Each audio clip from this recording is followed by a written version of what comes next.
course here is the duck enchiladas. This one I'm kind of excited about. We got the oak age Unearthly IPA. It's got a lot of hops. A very, like, at least the last time I had it, you know, the beer's somewhat berry, but it didn't have that huge of an oak flavor to it. It just kind of mellowed it out a little bit, made it a little bit more drinkable. And we were tasting it. We're like, yeah, we definitely want to do something next day. We were going back and forth between chicken and this and that. And we settled on duck just to give it a little bit more flavor, but not, you know, to overtake the course or anything like that. And I think Greg already talked about the habanero salsa on the side of this one. So, you know, if you're like me, you don't even want to look at it. So, Charlie can tell you a little bit more about the beer, and I don't know if Greg already went over the whole thing or not, so I'll see if he's going to be coming out or not. Alright guys, to explain this beer, I'm first going to explain Unearthly IPA. Unearthly IPA is part of their Imperial series.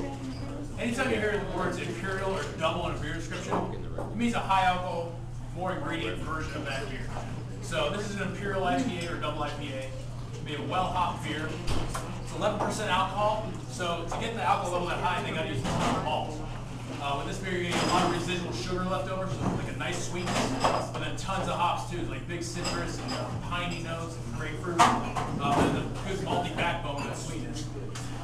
This is the oak version, so it's not barrel aged, so you're not going to get the whiskey flavor from like an oak barrel, a barrel aging process. Some beers are oaked, some are barrel aged. There's a big difference there.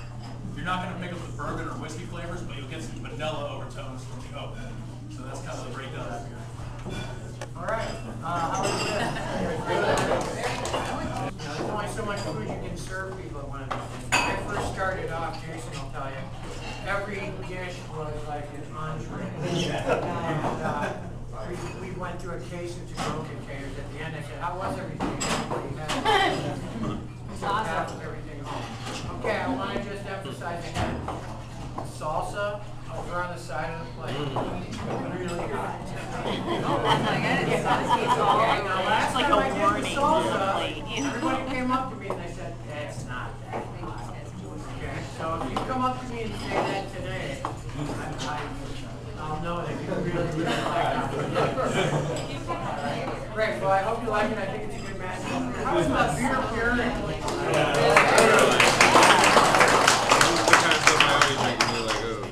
I think that, you know, Pacific Rim food and beer is something that really isn't explored often enough. You know, you go to Thai restaurants or Chinese restaurants, like most of the time they try to sell you wine.